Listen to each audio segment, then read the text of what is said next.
This episode of Speakers of Eidolon is made possible by our generous patrons, like Kylin, Scry de la Rosa, Omeji Cat Comet, Hans Grenade, Anna Ginteres, Lilium Tenebrae, Faris Gentoru, Cletus Oreo, Luciliana Trell, Sapa Tiaguatol, Courtney, Meili Algidan, Ariana Barakil, Elin, Casey Schaefer, Lily Black, Chaitan, Chesha Soltiri, Erisu Yamakawa, Cecirfu Lilirifu, Daimos, Ignal the Dragon, Jamie Asir, Fafa Mai Kokomai, Asuta Starbreeze, and Umbral Wind.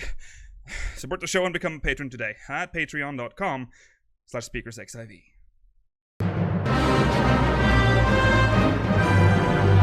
This is Speakers of Eidolon.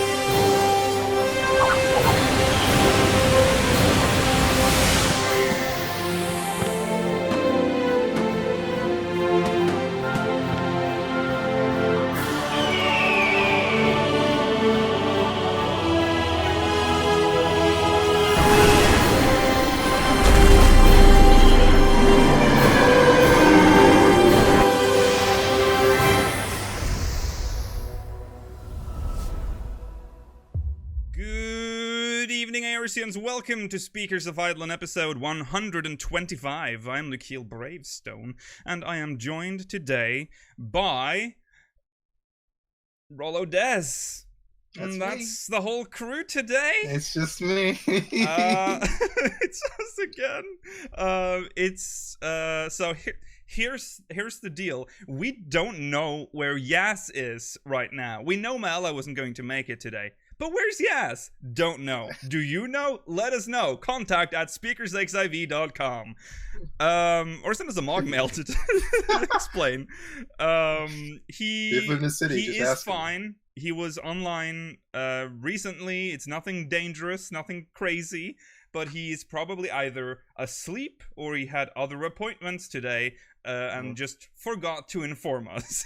It's fine. We will ride this boat together.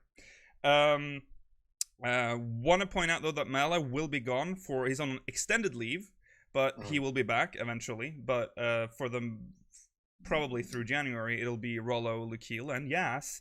And then Mala will be back. Don't worry. For now, it's the Kingdom Hearts boys. It's the Kingdom Hearts boys. Hey. Yeah.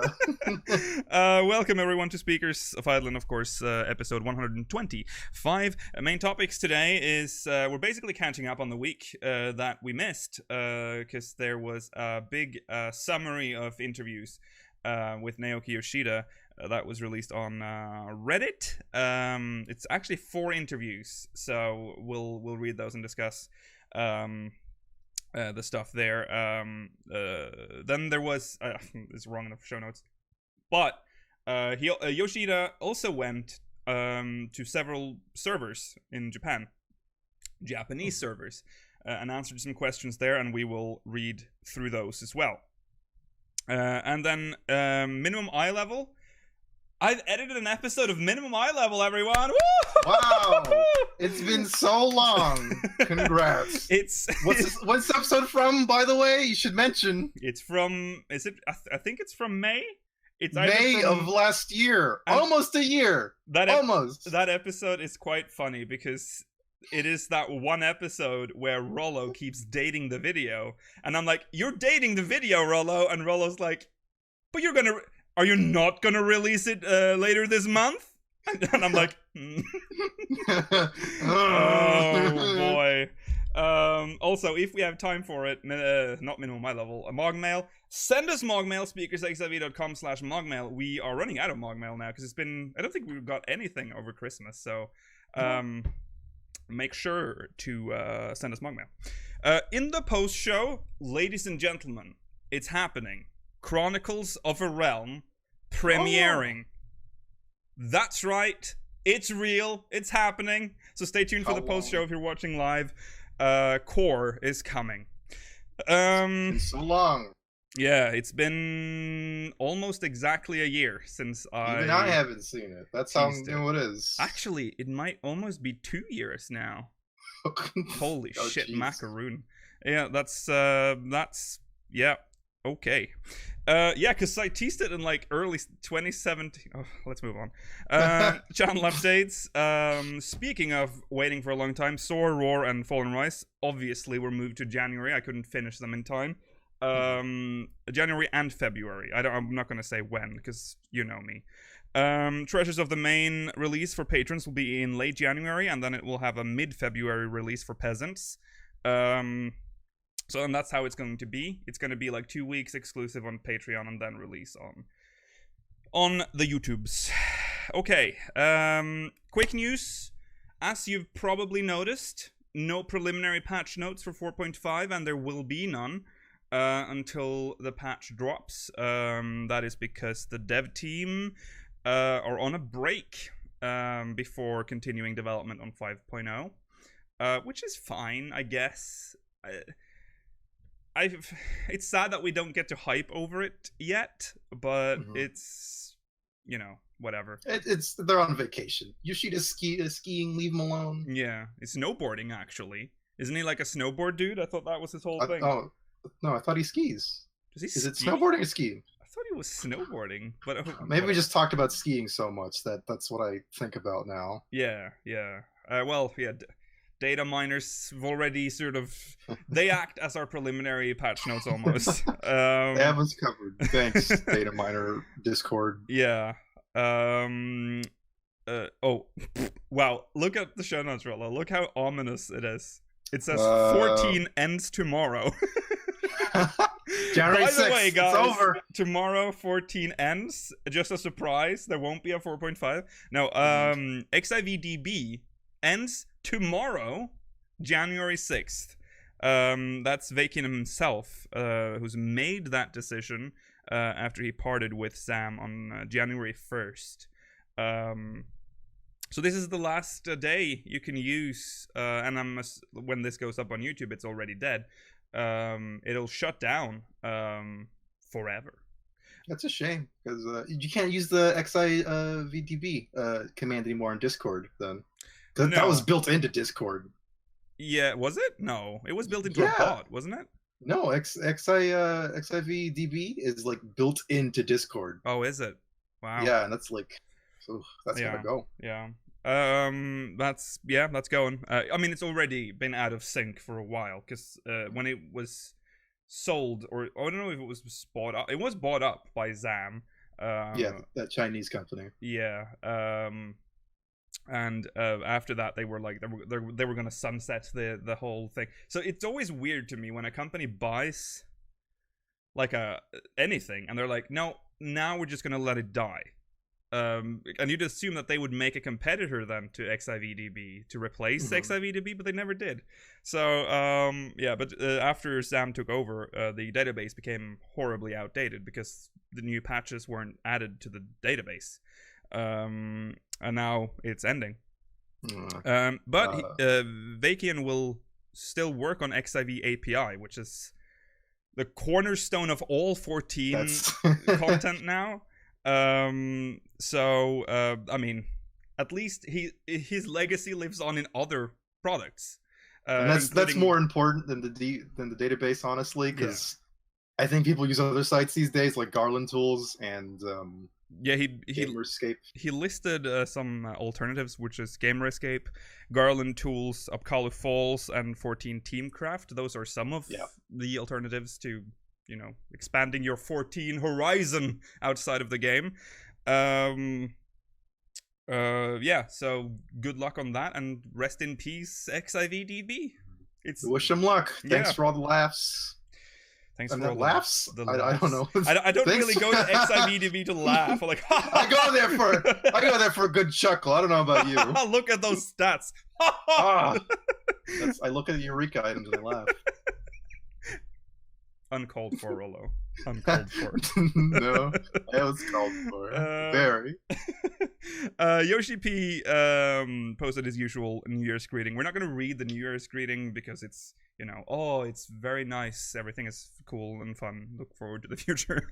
But he also dropped the riddle, or the poem, for the new year. And it is, of course, pointing towards Shadowbringers. It goes as follows. Destinies ordained are not man's to change, but history's chain may he yet disclaim. As Scion joins with stock of withered bark, so we, defying doom, embrace the dark. How do you feel about that, Rollo? How do you feel about that deep shit? I mean, it's cryptic, and it's got some stuff, but a lot of I mean, it's not something. It doesn't really tell us much. At first, I thought, oh, it says Scion, but I read a comment on Reddit. I can see if I can find it. I think it was the top rated one. But it's possibly not referencing the actual Scions, but the let me find it. Here it is. Let's see. I'm just gonna read it. It's from there it is. It's from Chaotic Dreamer from Balmung. A lot of people are going to look at this and assume that the Scion bit relates to the Scions, but honestly, I feel like we don't need to read into it too deeply. I think the latter half of this poem is referring to Scion in horticultural words, Rollo.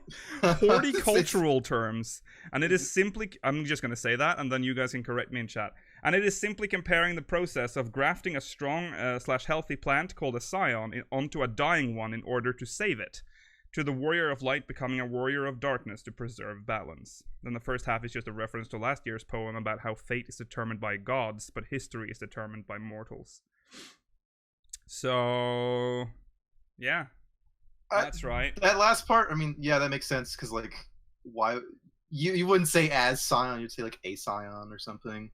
But, yeah, it's probably just the fucking hort. I'm not even trying to say myself. I can't. The plant term. Yeah. Any plant scientist, I'm not going to say what kind of scientist you are either. Don't correct me. I don't care. Leave me alone. Yeah. But, yeah, this is definitely about, like, basically changing fate. Yeah. Or something, and going into using the darkness. Or just... Yeah, just using darkness. Is this a Kingdom to stop Hearts you. game now? Yeah, hey, yeah, darkness, friendship. Yeah, hearts. It's not really telling me much, but you know, it's interesting with the plant thing, but with adding like a dying thing to a living thing to save it. But yeah, we'll see. Anachronistic journal. Oh yeah, they always said that, right? They said that. Well, they started saying that after A Realm Reborn, because I think up until A Realm Reborn, they were Louis Suar's memoirs or quotes, I believe. Mm-hmm. But then, of course, they can't just keep going on with Louis Suar. Like, how much did he actually like foresee? Is it like Nostradamus? Yeah, he saw everything coming. He saw Doma, Amigo, all of it. Yeah, he saw Vieira. He just didn't tell us. Yeah. Right. I didn't. I didn't finish that quote. There's an app. Let's just talk about the app quickly then. Yeah. That we noticed. It's not breaking news because it's been around apparently for a while. But there's an app.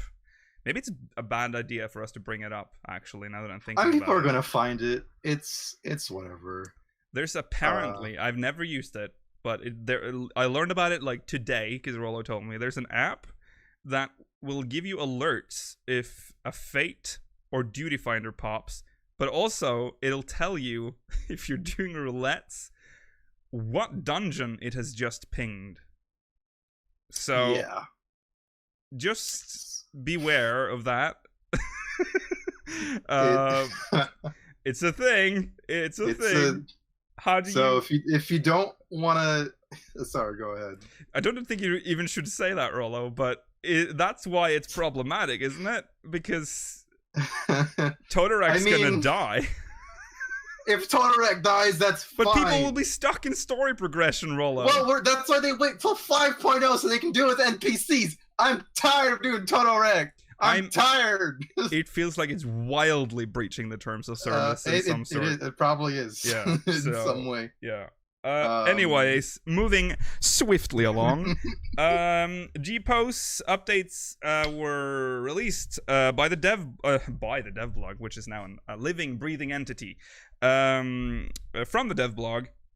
it's basically just going through the changes to G-Post. They talked about it a lot during the live letter. And this one is telling us how to do, the new stuff that they're adding. The way you can use G-Post will be expanded. So you can now use group posts under the following status conditions when you're transformed, when you're under roleplay status, so when you're controlling an NPC like Alfino or Y'shtola, spoiler. or incapacitated. You can also now G-post when you're dead. Oh, okay. Well, yeah. While I'm dead in the raid, I'm taking screenshots, guys. Yeah. You'll see the screenshot icon over my dead body, or the G-pose icon. Does that mean that you can't G-post when you're dead now? Weird. I've never tried it, so I wouldn't know. But apparently not. So that means you can use group posts even when you've been turned into an otter in Heaven on High, or playing as Alfino in that one battle instance. Right, so that's cool, I guess. A manual focus option will be added, so that's the depth of field thing where you can there's just a slider, so you can get, that cool look. If you know about depth of field, have fun. Yeah. Make everything blurry. Yeah. You can now change emotes while in group post mode. So we talked about this on the show before Christmas. We were questioning whether or not we could change other people's emotes. They have confirmed that you cannot change other people's emotes. That's unfortunate. Yeah. It would have been nice if you did it for your party at least. But yeah. Well, that cannot happen. You can only change your own. And also the pop-up that will appear now. There will be a pop-up if you try to leave group post mode. So I think a lot of people will be happy with that, because I know some people spend like a lot of time setting up a shot and then they accidentally hit escape. It's very easy to exit. Yeah. Okay, so that's all for quick news. Nothing crazy there other than, I guess, like they had some. Dying. What? There's some screenshots of Kane-sana. They did. That was weird, because that, like, using the G-pose feature. So it's she's doing like a. Oh. Yeah, she's doing the. I'm gonna do like Woolhead. I'm gonna show it to our visual. Oh, on your iPad. On wow. my iPad, and it's like overexposed. You can't even fucking see it. That's terrible.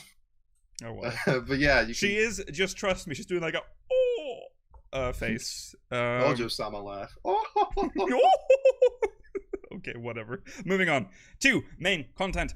There have been like 4 different interviews in the past month or two with Naoki Yoshida, and on Reddit a translation was posted of all 4, and they do contain some stuff that's pretty neat. A lot of there. I want to give a tiny warning. There's some references to MSQ, the latest one. There aren't any major spoilers here. There's just, if you haven't done that MSQ, it might be a tiny bit spoilery. Mm-hmm. But I'll try to be as spoiler-free here as possible. The first one I actually don't understand. And this was marked as a spoiler. So did I not play the MSQ properly, or what's happening?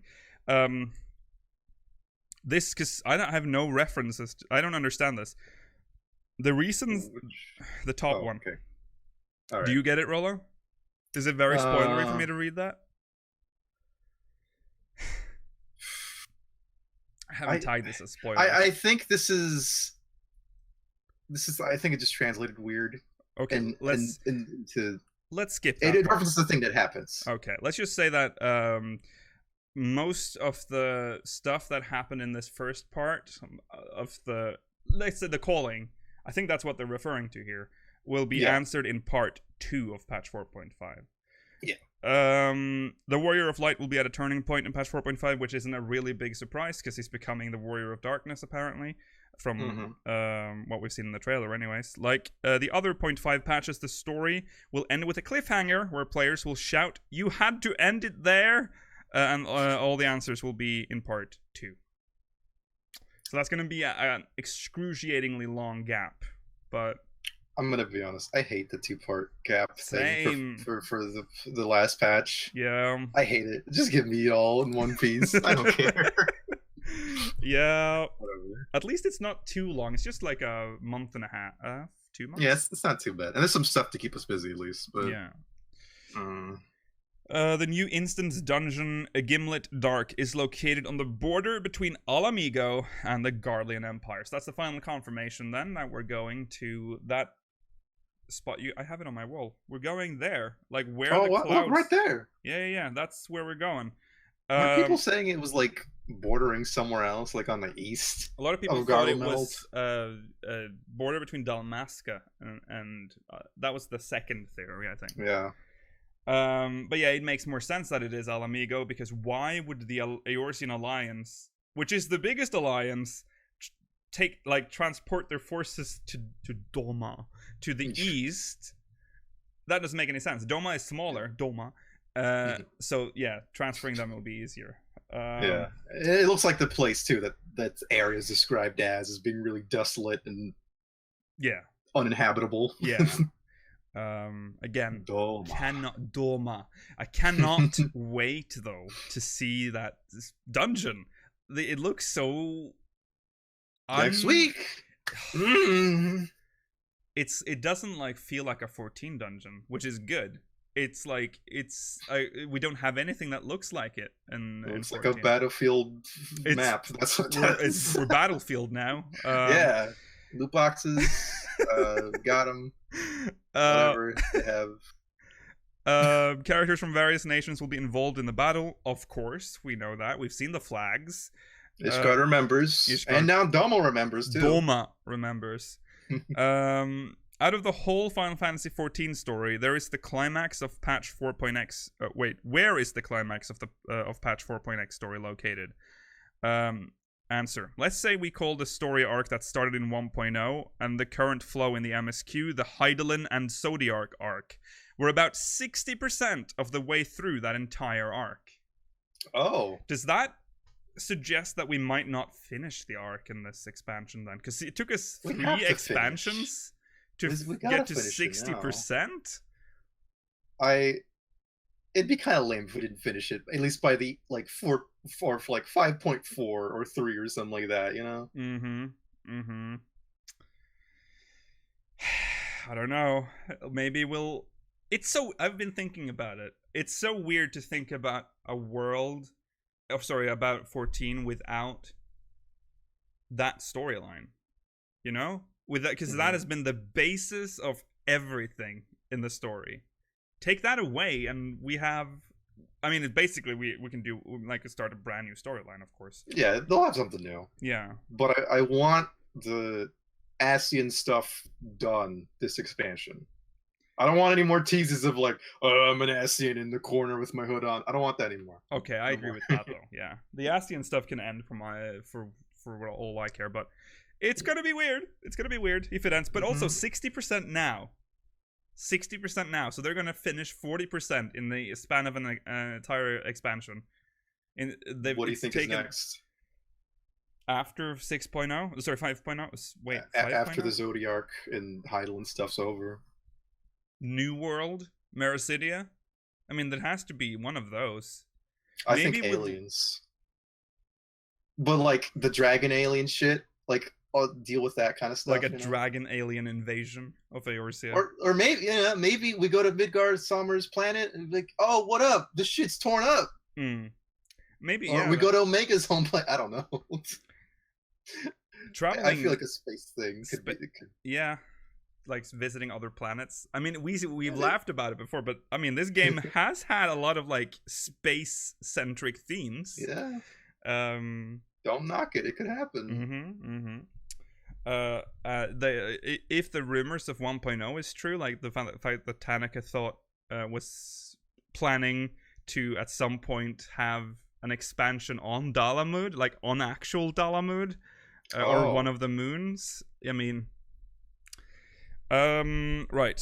So here's some bits and pieces from an MSQ interview with Famitsu. Famitsu says, I think we've come to a point where we can only enjoy theorizing where the pitch black traders, which is the Japanese title.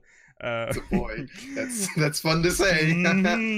Shadowbringers, for us, a scenario is heading towards. This is, hello Ruby.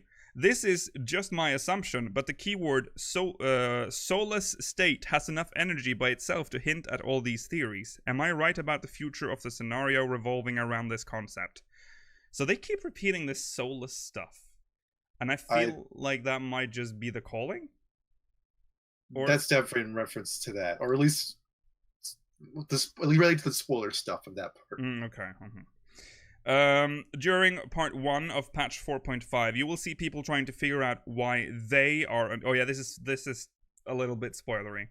Why they are unconscious. On the other hand, the second focus is the Eastern Alliance with Doma in the center and how they are going to counter the Empire's movements. Kryl will join up to help the Scions, and there will be a huge focus on what is happening here. However, the answers won't be given until part 2, so you'll still need to guess. Which, to me, confirms that there will not be voiced cutscenes for Eureka. The Kryl quote in the trailer is obviously from the MSQ then, because she is coming back. Yeah. You'll get one cutscene in Eureka, guys. Yeah. One. We're gonna get a short cutscene, just a few lines of text. You look up at blah blah blah. You pick up the fucking rock. Good job. Go back to Kryl. Right. So the answer to the soulless scions are they referring to? I don't get it. Are they like referring? They're talking about the spoiler thing. The state they're in. Right. Oh yes. Okay, now I think it's just a translation thing. Oh yes, I get it. So the answer to the soulless scions will be given to us in 4.5 part 2 instead of in 5.0. Yoshida says it will be half and half. There might be questions such as why is the Warrior of Light turning to the Warrior of Darkness? Why are they unconscious? And whose voice was calling us, them? But finding these answers depends on how you interpret all the hints and keywords. Part 1 will add important scenes, but the answers to these sort of questions are basically more likely to be in part 2. So they're just setting up more questions in part 1 instead of answering the stuff from the previous patch. At least we're getting answers eventually in part 2. Yeah, Famitsu says, it's a nice place to be for a scenario lover. Yoshida says, the current schedule is, part 1 will be released on January 8th. Then we have the FanFest in Paris, which is where we are going to show the latest teaser trailer. This trailer will have many scenes that weren't in the previous trailer, and for me personally, that trailer is like another part of the story. The problem is, after you watch that trailer, you might be even more confused. Thanks. Okay. And then we have the FanFest in Tokyo, Japan. Just like Paris, we'll show the rest of the trailer that players haven't seen and then release patch 4.5 part 2 right after. The marathon starts with patch 4.5 part 1, FanFest in Paris, FanFest in Tokyo, patch 4.5 part 2, and players should expect these 4 bridges to lead up to 5.0. So, confirms what I've said, that these trailers have story and have major story implications. The lamps matter! The lamps matter, Rollo. I'm telling you. You say this. Dude, he's saying that they were gonna act like bridges between the patches. Okay. It's real, if you say so. It's real, dude. I won't deny you this glory that you want so badly. Or Ruby and her barking. Oh, please. Okay. That's interesting though, that again we talked about it in the previous episode, but there are 3 versions now of the trailer, one for each FanFest, and what each one adds to the previous one. That's I can't. Oh god, FanFest is closed, by the way. Now it's next month. Yeah, it's next month. Famitsu writer says, you're telling me part 2 will answer most of our questions, but we'll get more mysteries that'll make us ask more questions?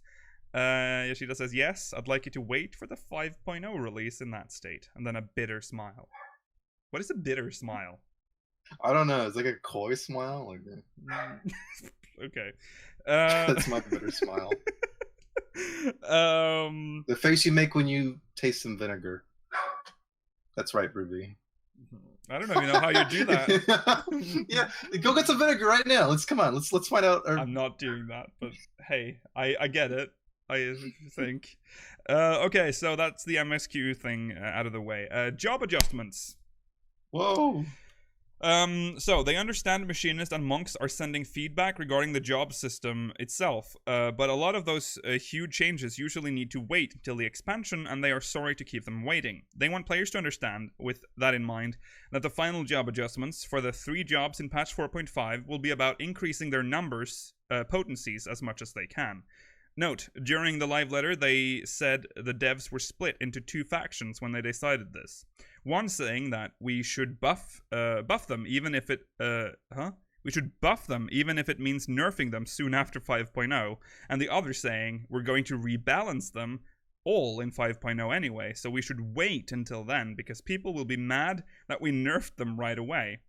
This implies that machinists, monks, and white mages will get buffs for 4.5 as a band-aid, but they will be nerfed in 5.0 when they balance everything around the level 80 abilities.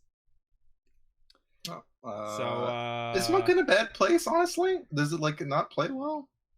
Apparently. I haven't played Monk since... I don't play Monk. Yeah. I've never touched it. That's, like, one of the few jobs I haven't, but I don't know.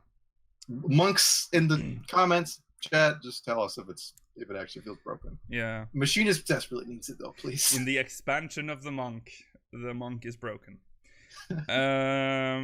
However, patch 5.0 might change the job's mechanics, and there is a possibility we will have to adjust those increased numbers depending on the entire balance of patch 5.0. So, just like with Stormblood and with Heavensward, we'll see a lot of job balance adjustments in the first patches. Have fun with it in 4.5, by the way. Go fucking hog wild. Yeah. Go, you're the hog, a boar, numbers up, baby. Hell yeah. That's oh, dude, we completely forgot to talk about the New Year's event. Oh, yeah. You pound some mochi. Let's talk about it now, because maybe we should let's finish this and then we'll talk about it. Okay. Blue Mage. Blue Mage is planned to be released 1 week after patch 4.5, as we already knew. The blue weapon's official name is Aomaki, which roughly translates to blue magic weapon. Okay, but we need to wait for the nothing. official. Wait for the official translation, since they always give these fancy names. Don't worry about. I love that in Japanese it's just blue magic weapon, while we expect like this grand name, like some Latin shit. I mean, like, you wouldn't call it. Oh yeah, this is the Bard's magic weapon or something. Which is my point. Is like in Japan they're like, no, it's blue magic weapon. It's just okay. Don't worry about updating your weapon, and just prepare armor and accessories. They share the same gear as other casters. Okay. Their artifact gear, level 50 gear, will be a set of the level 50 weapon and a full set of level 50 armor. I guess that also implies accessories. They said armor, though. They did. Didn't say accessories. So we have to get the accessories then. So I'm guessing the armor they've shown off for Blue Mage, that's the artifact. That is the artifact gear, yeah. That you're going to get at 50? Yeah. There will be 49 blue magic spells in total at level 50, but they already have around about 128 spells developed. Oh. And they are planning to add them in order in the future. That's a lot. Wow. That's a lot. how much are they going to... Oh, wow. That's impressive. How much would that be, like, per patch, even? A lot. Well, I mean, this is going to probably stay with the game until it dies, so, I mean... might just get like 5 per patch. I don't know. But that's a lot. There are no set bonuses for blue magic, but there are combo-ish elements, such as use certain debuff on the enemy and another certain ability that deals them a huge amount of damage. Okay. Interesting. There are cases where instant death debuffs work on some bosses. He said it in a way that implies the first or second boss of that content. So if you're doing like a dungeon, the first and second boss might be killed with death. I'm thinking that's what he says. Yeah. You can't do the final boss of anything. Right. I'm guessing like, you can't do that for like a raid, like an 8-man raid if you went in there with a group. Yeah. You couldn't cast death on him. No. Yeah. The stronger the blue magic, the more MP it costs, which I guess is their way of like scaling the blue mage back a little bit so that you don't go ham. Like, because if you have like level 5 death and it costs like 5 MP, you know, you'd. That's gonna be like your entire bar. Yeah. Or something. Or like half of it at least. Yeah. There are blue magic spells that can be easy to learn and difficult.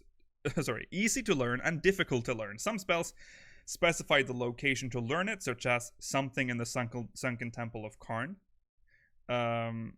That's vague, but at least you know where to look for it. Oh, right. Oh no, because you're looking at the spell, so you'll know what the spell is.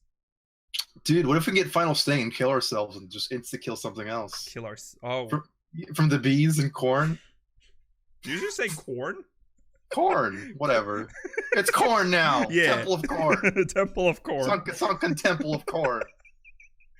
Each blue magic has a different probability to learn. Every blue mage in the party can learn it at the same timing. It says timing at the same timing. There are ways around, like learning higher level blue magic spells from a way stronger opponent by getting someone with a high level to carry you. Oh, so you can just... Okay. So I guess you can like work on things together with higher level people at least. You can be power leveled as a blue mage. Interesting, in a sense. They're not power level. Well, I mean, technically spells are kind of more important than level in the blue mage world. So, fate and treasure hunts can give you EXP, but the EXP you gain by beating normal trash mobs in the open world is way higher for blue mage compared to other jobs, which allows you to reach level 20 pretty comfortably. Level 20, why? That's specific. I guess you can get like in like a day or something, they're saying. Yeah. I wonder how quick it is. Yeah. Like how quickly you can get to 50. Like, is it like a couple of days? Is it a day? I gotta wonder if like the heat of battle, the squadron manual bonus, and like eating food, does that like count towards giving you extra XP? Because that would speed things up a lot for sure. Yeah. Yeah, I don't know. So grab those squadron manuals, guys. If you haven't, they might work. The Magic Carnival has basic rewards. Oh wait, sorry. Apparently, it's really fun going to a dungeon with 4 blue mages. There are blue magic buffs that allow you to play like a tank. Yeah, I think they showed off some tank stance. They did. Spells at one point. The one that they had to rename. They had to rename the LB2 for tanks for that. Yeah. The Masked Carnival has basic rewards like Gil, elegant tombstones, and allied seals, and special bonuses for meeting certain conditions, such as receive 0 damage to beat it and beat it as fast as possible. Okay, that's making it sound more interesting. I like the extra challenges on there. Yeah, that's cool. We don't have anything like that here. Remember back in... Oh, here's Grandpa with his 1.0 stories. Gonna talk about leaves again or something? in 1.0, there was like... I think there were achievements for... No, wait, how was this? You got rewarded for speedrunning. Oh yeah, you would get extra loot if you went through the dungeon within a certain time limit. There were stuff like that in 1.0, and I've sort of missed that in A Realm Reborn. Now we're getting that in Blue Mage, technically, where there are extra challenges. The rewards for the Masked Carnival this time isn't something that all players want, and instead rewards that Blue Mages specifically want. Okay. What is that they want specifically?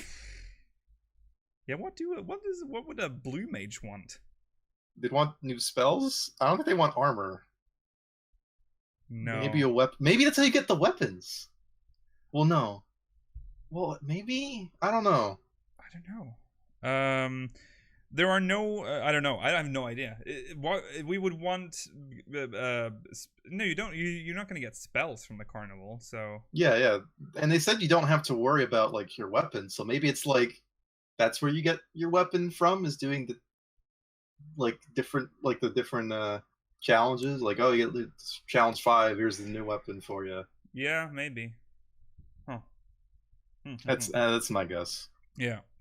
There are no plans to have beating the Masked Carnival as a condition to enter specific content, since this will lead up to Blue Mage being involved in balance with the other jobs. Okay. Sure. What? There are no plans to have beating the Mask Carnival as condition to enter specific content, since this will lead up to Blue Mage being involved in balance with other jobs. What does that mean, though? I don't think so. It's like you aren't going to be locked out of not Crystal Tower. I don't know. Whatever level 50 dungeon there is out there, like you don't have to do the carnival to get in there. Oh, like, right. I guess what they're saying. They're not trying to gate people like that. Mm-hmm. Okay. I'm just more curious about the second half, because it will lead up to Blue Mage being involved in balance with the other jobs. What does this mean, Rollo? What does this mean? Does that mean that that we're gonna be able to play Blue Mage? No, I just think they don't want it to be associated.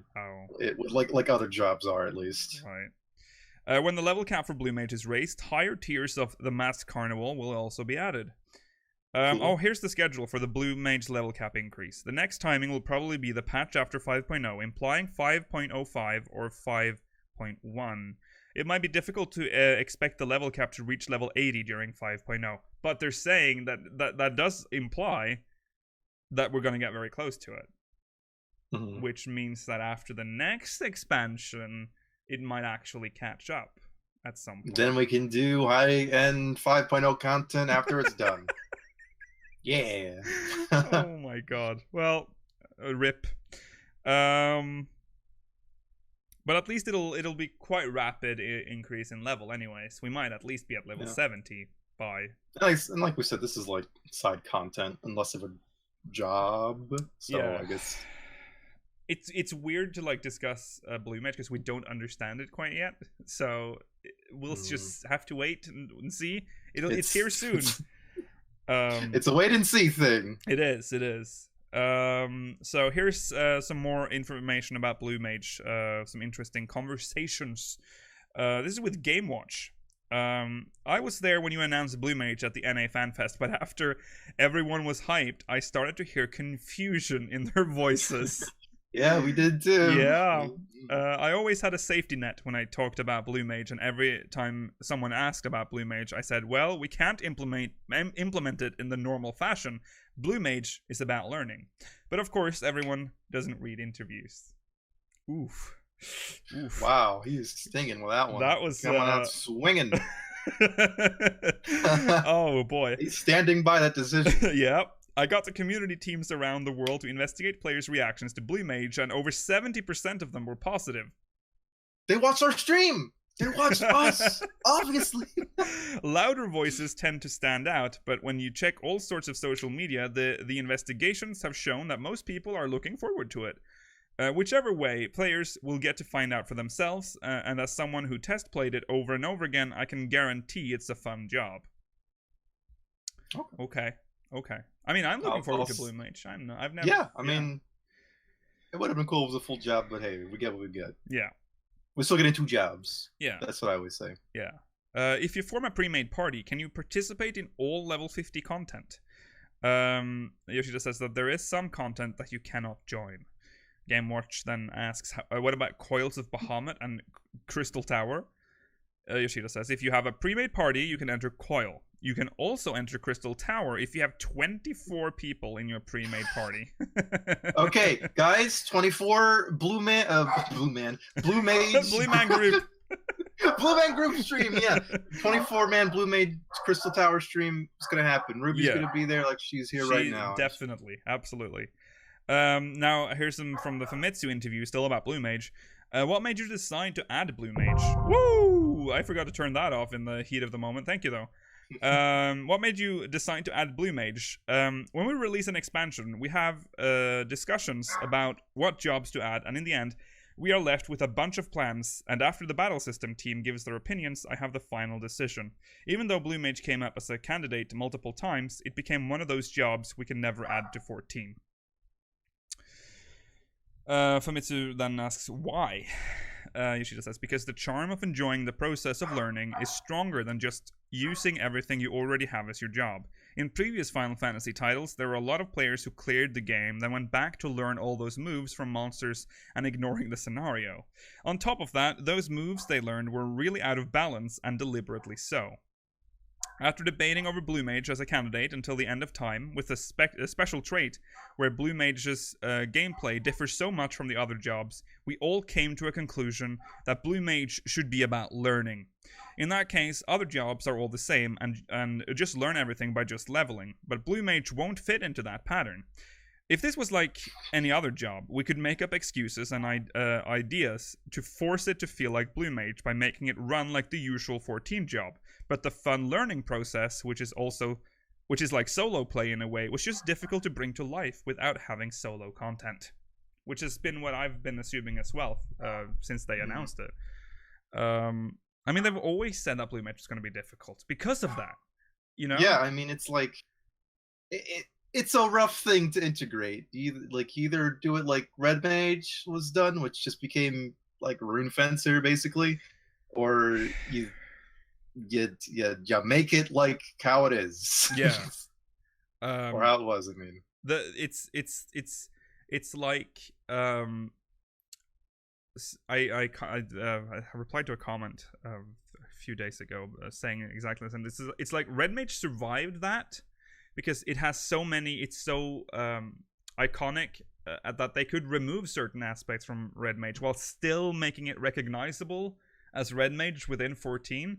But if Blue Mage was supposed to work in 14, they would have to remove that one trait that, because Blue Mage, on the other hand, like unlike Red Mage, has changed a lot between games. But the one thing that's constant is the learning of abilities by mobs. If you remove that, you have, what the fuck do you even have? You just have a mage. Yeah. So, yeah. Like, you can look at other jobs in 14 too. Like, Paladin came out perfect, right? Like, what's a Paladin been in every single Final Fantasy game? They cast magic, defensive skills, shield and sword. Yeah. Right? Or like, you look at Dark Knight, sometimes they have a scythe, sometimes they have the sword, whatever. But it's usually sacrificing HP, but then with NP because the tank. But still, it's the same idea. It is. Yeah. So I've come to understand the decision to make Blue Mage the way it is. I mean, there's still like that little bit of sadness that, you know, it'll never be a real job in 14, but at least we got it in its purest form. We have an actual real Blue Mage in 14. And hey, like I said, we're still getting 2 other jobs. We're not losing out on anything. Yeah, this isn't an expansion job. This is a patch job. This is a Stormblood job. So you can hate Stormblood. So we can hate Stormblood. If you don't like Stormblood now, yeah, you can hate it even more. Yeah. Okay. I know people are gonna get heated up because they always get heated up when I talk about Blue Mage, but it's coming. It's coming. So that's if we made a Blue Mage a normal job, here we go, with party play in mind, there was a high risk of other players forcing you to bring certain actions. But a Blue Mage who doesn't have the learning process isn't something we can call a Blue Mage. These are the reasons we scrapped the Blue Mage idea in the previous expansions. But after Stormblood was released, the number of players didn't stagger or drop, instead increased. This was when we started thinking we shouldn't stay in our cage and be bound by the word MMORPG. Instead, we should treat it like an online game that has all sorts of content. By positively and flexibly creating content to make it more fun, all types of people with different interests can enjoy it. Rather than never implementing it because of stubborn reasons, we decided to base our challenge around how fun the gameplay is. In order to prevent the need to worry about all these problems and obstacles, note, like how will it work in a party? Will this be too strong? We can't have over 25 actions because of hotbars, which means less variety. We narrowed down our concept to it's fun to play. Yeah, I mean, I think it's good they're trying to get different kind of folks into the game. Yeah. That might like different play styles. Because like I know people that don't play, or they would like to play 14, but they have like duty finder anxiety or stuff like that. An advanced form of negative kindness or whatever the fuck you were talking about. Negative whatever. Politeness. Negative politeness. Yeah, that.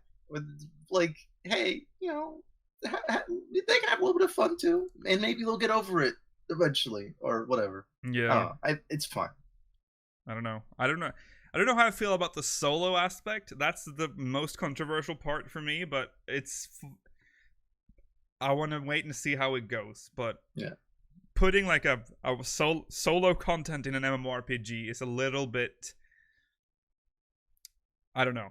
It's a bit weird, but oh well. How did the staff react? The dev team responded with, in that case, I can go all out and, okay then, let's do it. Loads of exclamation points. It reminded me of how I ignored the story and how I was obsessed with learning abilities. I think that's where the fun in Blue Mage was. With that being said, I was satisfied with learning all the abilities and didn't use it anywhere. Then he laughs. The process is what's fun, the writer says. Yoshida says, if we were to implement Blue Mage as a normal job, there would be restrictions like, I can't raid until I learn all my new moves, or I can't go to dungeons because I haven't learned those AoEs. You might think, I'm fine with that at first, but you have to do that for every expansion. Everyone else is farming while you are learning to get to the start line, and it ends up being just annoying. Then what happens? The world first teams won't use Blue Mage. That doesn't mean we can just let Blue have magic with extremely tilted synergies, because then Blue Mage just becomes mandatory. If we are put in that situation where Blue Mage has to be treated less a normal job, you won't be able to play Blue Mage the way it's supposed to be fun. The way it's supposed to be fun. Good points. Yeah. Actually never thought about that part. About like the start of a new expansion for like raiders, because I'm assuming they would want to have Blue Mage, because Blue Mage would be pretty OP if it was the way it is described now. If that was like something you could bring into normal content, of course they would try to have that on. Yeah, I mean, it's like, think about it too. Like the expansion, like new expansion comes out when, after 5.0, and you have Blue Mage as your main, whatever. Yeah. And like, okay, expansion's out. I can't party up with anybody. Sorry, I can't do the dungeon first. I gotta go get these skills. Yeah. I gotta get all of them. Your friends will go way past you, and then you'll catch them eventually. But it's like, I don't know. I don't think it'd be. I know people keep bringing up Summoner, but Summoner has sort of. Summoner and Scholar are weird. They are weird. Summoner and Scholar are weird. That was well, I guess an example of something that didn't quite work. Then it didn't. People are not satisfied with Summoner, and that could have happened to Blue Mage. Well, I mean, the thing Summoner does is they summon stuff, and that's kind of it. Yeah. I mean, usually they're like party-wide attacks, whatever. But yeah. Right. For example, black mages learn Fire 2 at level 18, but blue mages end up not having an AoE action and have to go to learn it.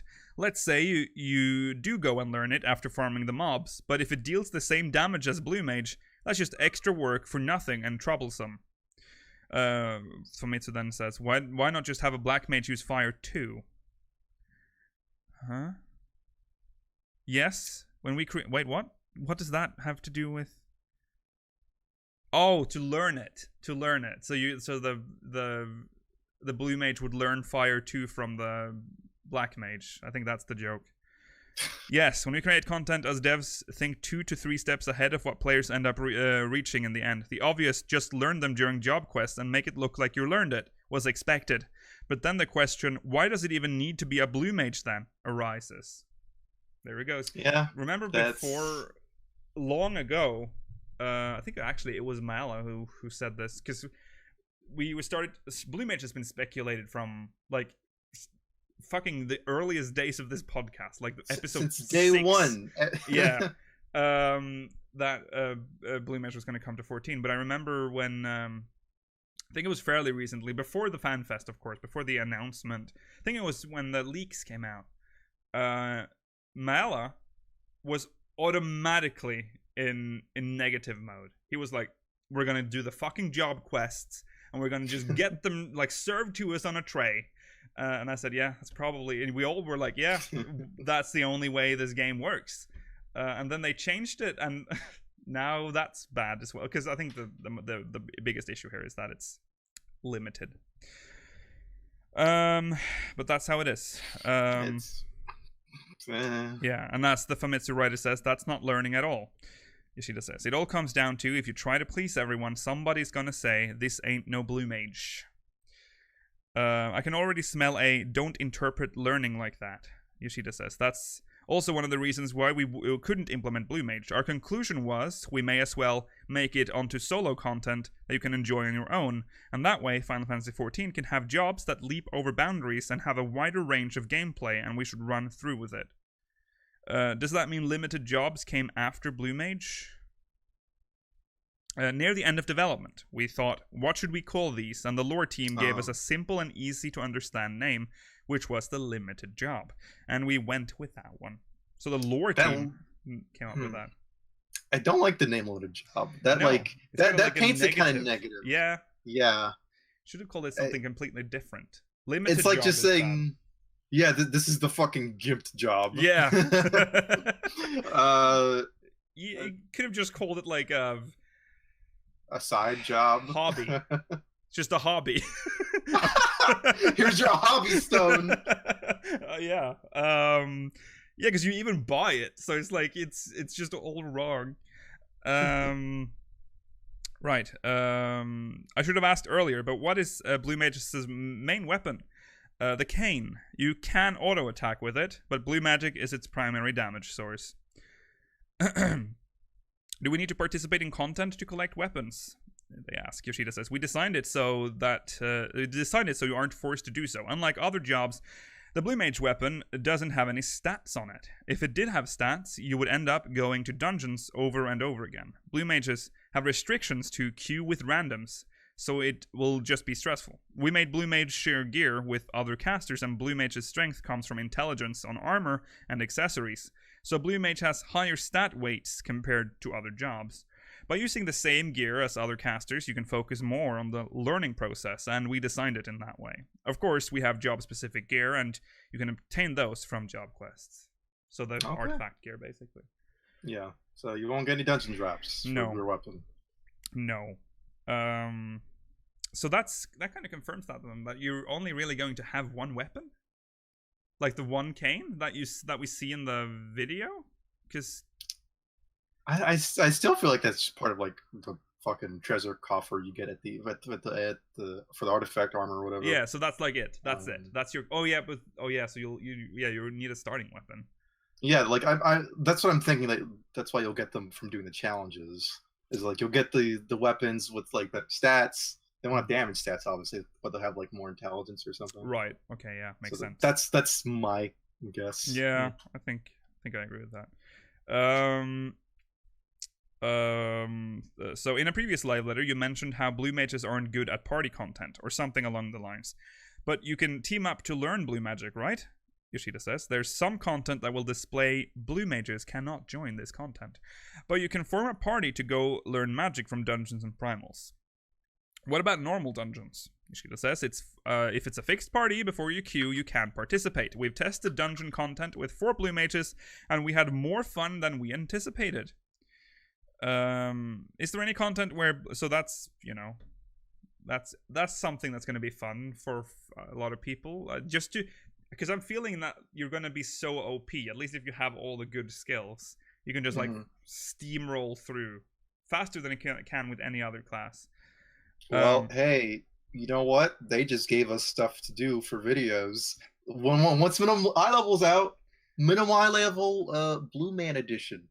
Dude, with the Blue Man group. Can we minimum eye level Blue Mages? I don't see why not. You still have stats to sync down. Interesting. Is there any content where blue mages run out of breath? Or especially have trouble? It depends on the magic you've learned, but you should be able to fight very well. I'm not sure what you mean by running out of breath. Me neither, so it's hard to answer. But there are buffs that allow you to fight like a tank. I think you'll understand it much better when you actually play it. I meant running out of MP when I said running out of breath. Will blue mages... It's a very Japanese... Yeah. Will blue mages be MP inefficient to the point where they run out of MP if you spam blue magic?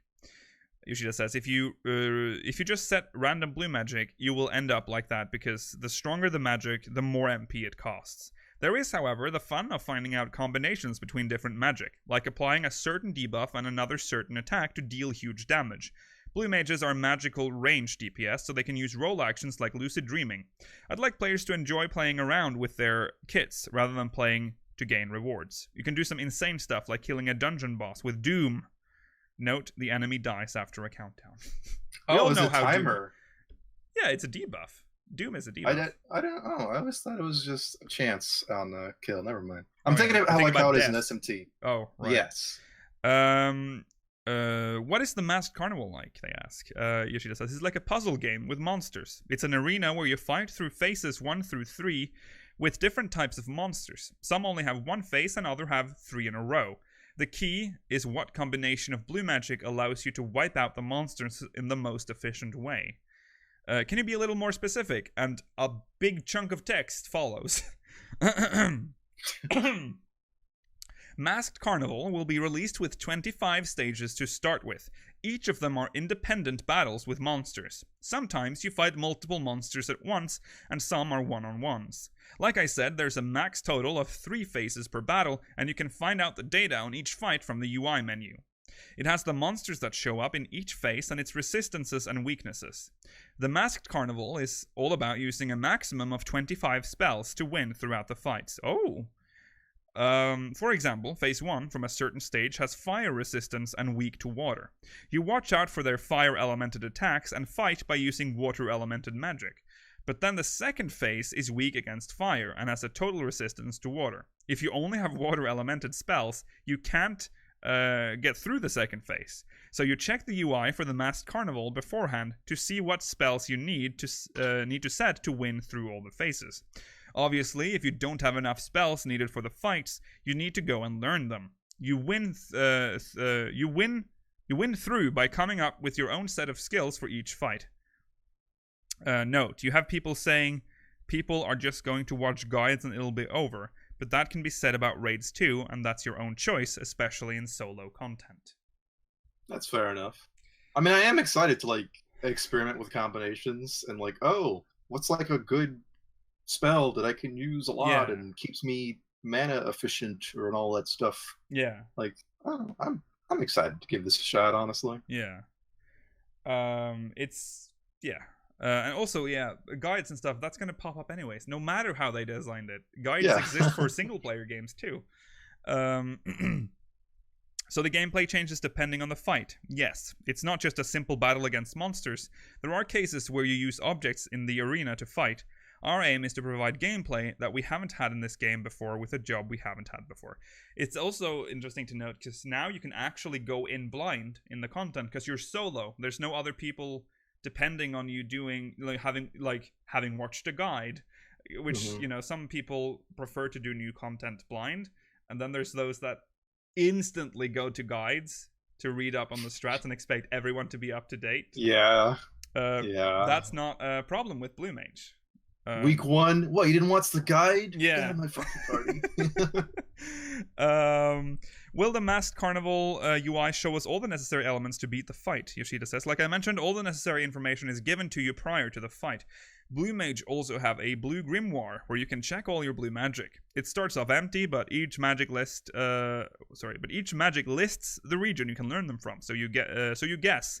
This should be learned from this enemy, and go to learn it. Or, of course, sharing/finding the information on the internet is important, too. Right, we need to, move on. Are we getting the next Blue Mage update anytime soon? Blue Mage was actually planned to be released during patch 4.4. If we released it then, we would have raised the level cap to 60 when patch 4.5 drops. Holy moly. That's surprising, wow. But instead, we thought it was better for players to use all the time between 4.5 and the expansion to enjoy Blue Mage. That's why the Blue Mage system itself is ahead in schedule, and we already have more magic already.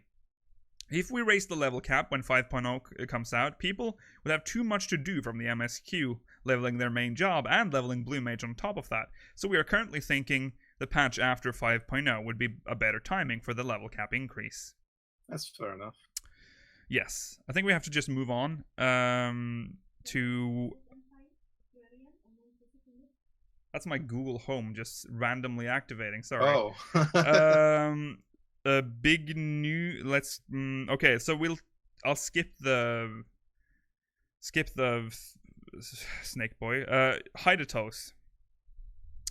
The high-end public... So this is a big deal. Here we go. The high-end public dungeon in Hydatos has a limit to how many players can join during one attempt. He said that the limit isn't 144 players. And first you need to set it up so you can enter the dungeon. And each player who wants to enter also needs the right, some sort of condition, to enter the dungeon after it's up. Having a limit to the number of players who can join during one attempt means that it will take a long time to win the fight. And he wants players to understand that this portion of the content isn't mandatory to enjoy Hydatos.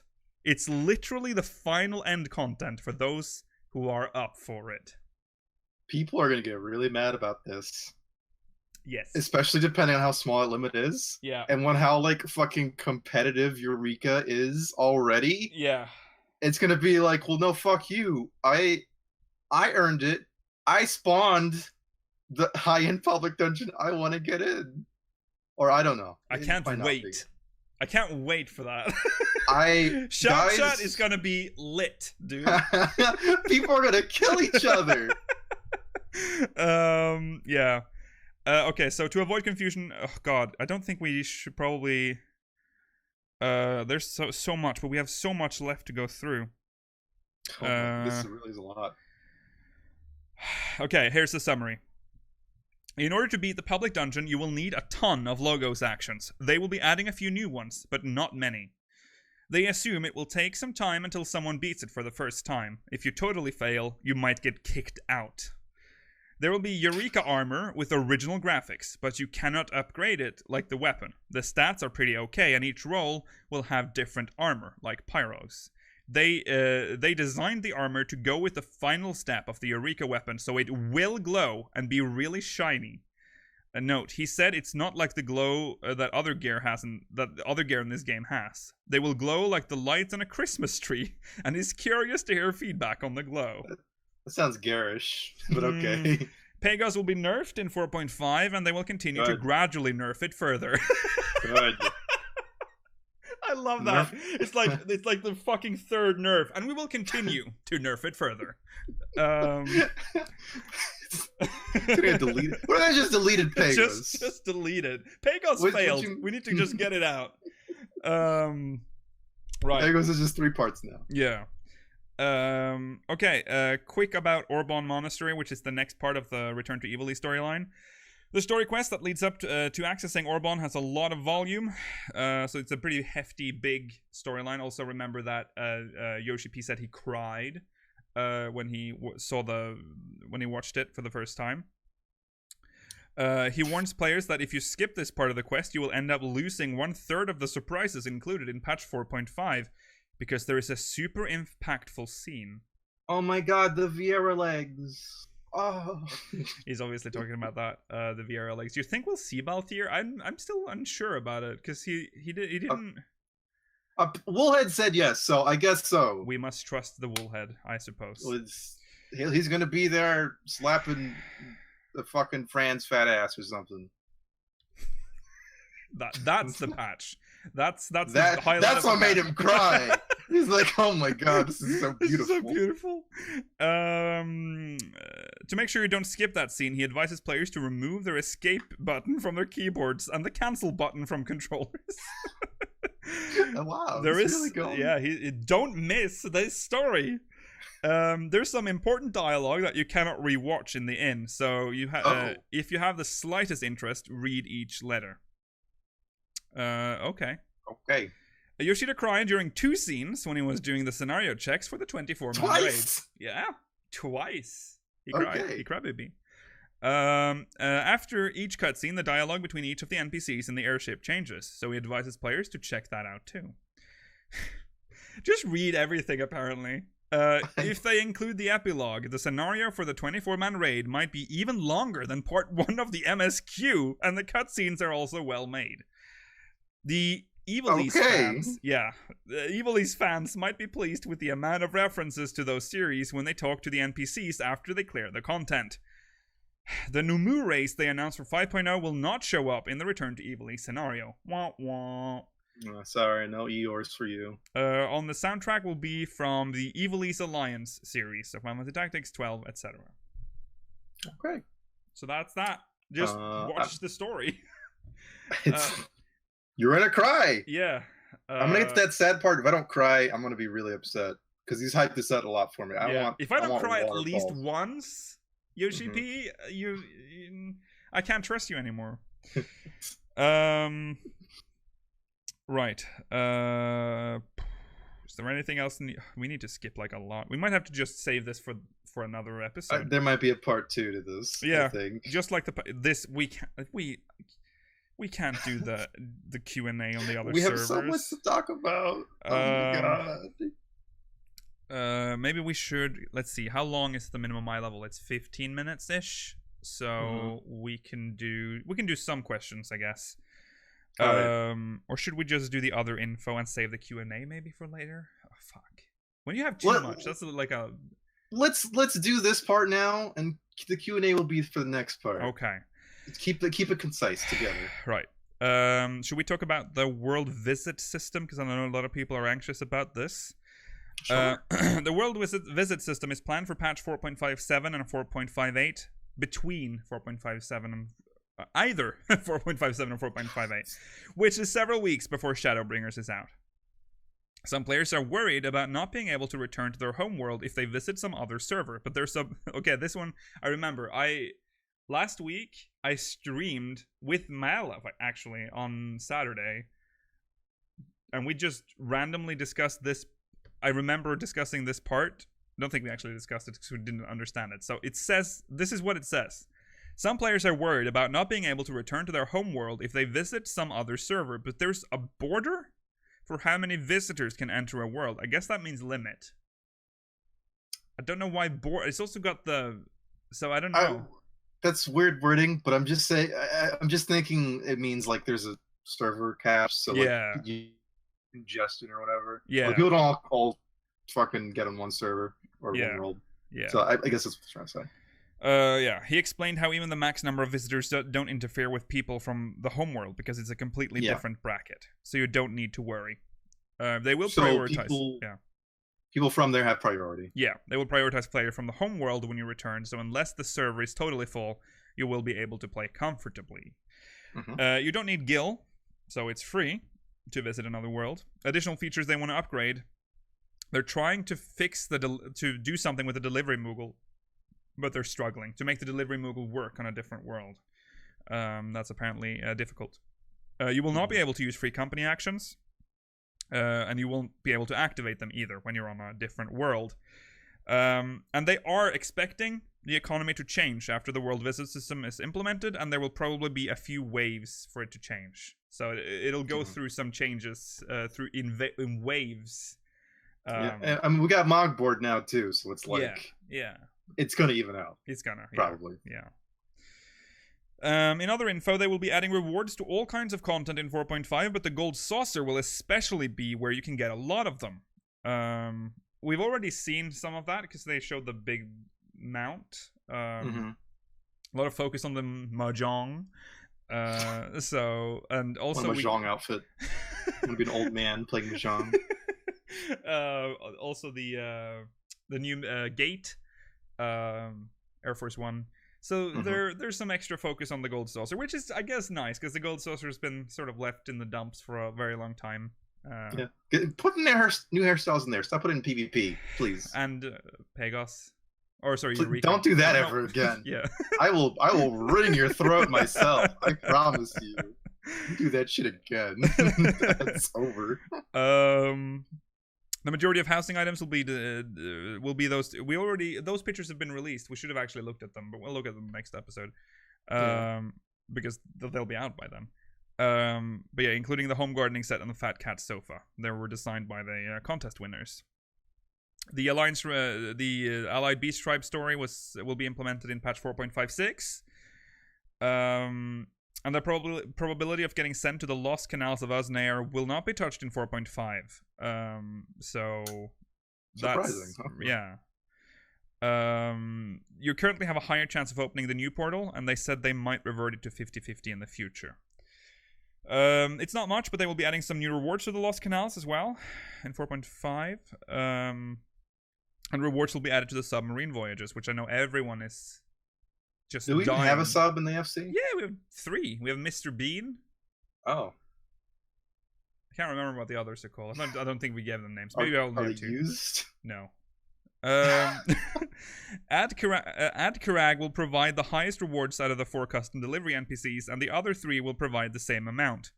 You will also be able to change his outfit, so you'll finally get to see what's under that pig/swine head. So He's gonna be really sexy. oh yes. There will be small additions to rewards for red and yellow scripts, but it's nothing major, and it won't include gear. They're trying to allow players to hold about 8 cross-world link shells, but they're still not sure if it will be implemented in patch 4.58 or 5.0. They are intending to make players switch from link shells to cross-world link shells in the future, so I feel like they're just gonna transition link shell into cross-world link shells. So because it doesn't really make sense to have local link shells and cross-world, because cross-world can still be local, right? But you still have the option to add people from another world. Oh, dude, I can have cross-world hunt shells? Yeah. Oh, shit. That's I can go hunt in every realm now. Yeah, you can, technically, yeah. So, because you can just use the world visit system and run to that world and do hunts. So you have, like, you can hunt all the time. It's like 24/7 hunts. The hunt seals, the allied seals, Holy fuck. all day. Hell yeah. Hell yeah. Yeah, so that's interesting. That's what we have for our main stories now. So thank you guys for tuning in. Remember to stay tuned for the post show for the live premiere of Chronicles of a Realm. Remember to follow us on Twitter at SpeakersXIV, twitch.tv/SpeakersOfIdle, and youtube.com/SpeakersXIV. Exclamation Discord in chat if you want to join our Discord server. If you're watching on demand, link is in the description. And also, send us mogmail, speakersxiv.com/mogmail. Bye! Send the mogmail. Bye!